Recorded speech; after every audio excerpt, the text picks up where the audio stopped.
James King. Yes? You're under arrest for fraud and embezzlement. I have faith that the justice system will exonerate me. I sentence you to 10 years in a maximum security prison. Did he say 10 years? My life is ruined. Because after 30 days, I'm going to prison. It's not as bad as I've heard, is it? Hell yeah, it's bad. Teach me how to survive in prison the way you did. Tell me how you know I went to prison. Given your low economic status. Wait, what? Your perceived lack of college education. Okay. Statistically, you definitely went to prison. I'll see you tomorrow, convict.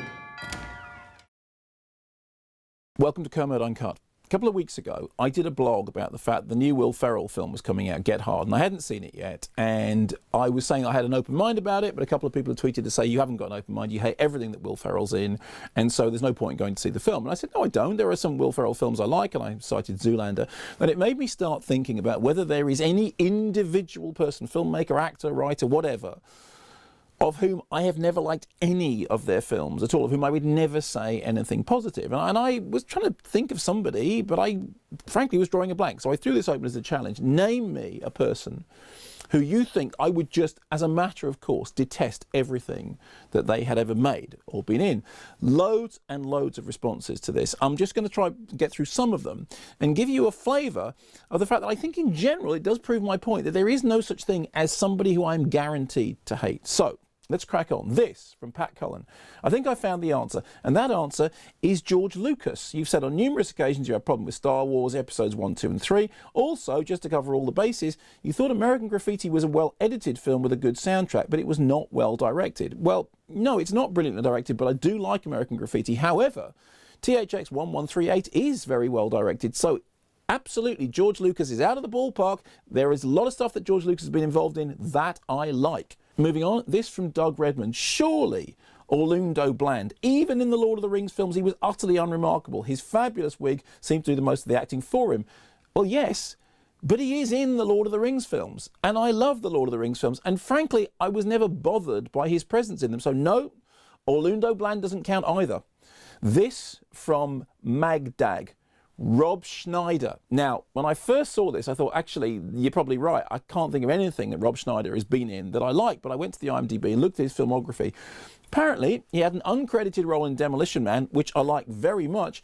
He was a TV producer in Muppets from Space, which I absolutely don't remember him being in at all, but apparently he was in it, and he was in the remake of Around the World in 80 Days, which I did like. So even Rob Schneider has been in movies that I like. Moving on, this from Ned, and a lot of you suggested this. Surely you've never liked Julian Sands in anything. He's been in films you've liked, but you've never liked his work in them. Leaving Las Vegas is a prime example, which you famously gave 4 instead of 5 stars because of Julian Sands. Now, that is true.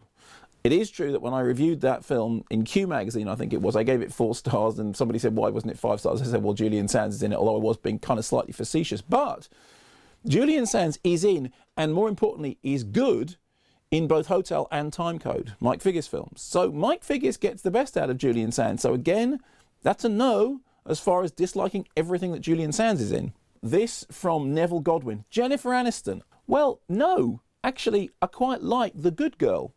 This from H.J. Fleeds. Mackenzie Crook's list of notable cinema releases. Sex Lives of the Potato Men, the Pirates of the Caribbean film, 3 and Out. Surely that's it. Yeah, but he was great in a number of TV shows, which I know don't count here. And he was also pretty good in Sex and Drugs and Rock and Roll and Still Crazy. So, no, Mackenzie Crook is not a contender. More to strike from the list, this from Edward Howard. Zack Snyder, to my knowledge, you dislike his filmography as a whole and sometimes unfairly. Well, actually, I kind of like 300, and I really enjoyed the remake of Dawn of the Dead. This from Heisenberg 77. Brett Ratner, he's worse than Michael Bay. Yeah, I'm struggling to think of a feature film that he directed that I like, but he gets a production credit on Night Will Fall, also a production credit on Catfish, and also I kind of like Rush Hour. Ratcheting things up now, this from They Don't Know What. It has to be Michael Bay. Well, actually, as I said in my original post, there are Michael Bay movies that I like. I like Bad Boys and I like The Rock. I haven't seen either of them for a long time, but I do remember giving Bad Boys a good review on Radio 1 when it first came out. This is a tricky one. This is from Mark Hudson. I'd like to nominate Kevin James. His contributions to films include I Now Pronounce You Chuck and Larry, Paul Blart Mall Cop, Grown Ups, 1 and 2, The Dilemma, and Here Comes the Boom. And then he says, unless you were particularly bowled over by his voice work in Hotel Transylvania, I can't really see how you claim to like anything he's ever done. I do like his voice work in Hotel Transylvania. I'm really sorry. In fact, that was the first thing that came into my mind even before you said it. Just a few more to prove my point. This from Don Luigi 87. Jean-Luc Godard.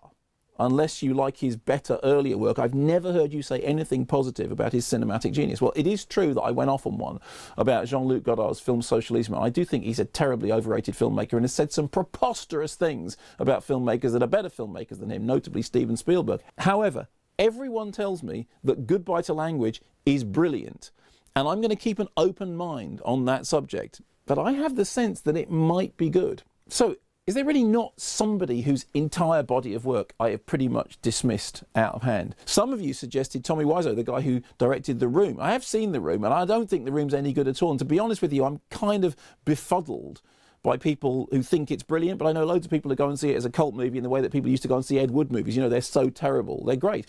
Also, many of you suggested Uwe Boll, and I haven't seen many of his films. I've seen 3 or 4, and I thought they were all rubbish. Of course, you'll know there's a famous story about Uwe Boll when he answered his critics by asking them to join him in the boxing ring, to have it out man to man. And some critics did do this. They actually went a couple of rounds with Uwe Boll, and they were really surprised to discover that it wasn't a joke. He really did want to punch his critics. So I said I watched 3 or 4 of his films, didn't like any of them. I haven't by any means exhausted his entire body of work, but I'm pretty sure that he hasn't yet made a film that I liked or would like. However, here's the killer. Many of you said, and it's a very well-made point, what about McG? See, McG, the auteur behind Charlie's Angels and Charlie's Angels 2, and This Means War, and Terminator Salivation. It is true, looking back at McG's body of work, that I find it very hard to find anything positive to say about any of his movies. However, there is the possibility that he will do something great in the future. In the same way that there was always the possibility that Guy Ritchie may redeem himself, and then suddenly did. After the terrible stuff like Revolver, he then made those Sherlock Holmes films, which I really like. So I'm going to say that even when it comes to McG, I wouldn't dismiss his work out of hand, despite the fact that so far I haven't found anything good to say about his films. So far.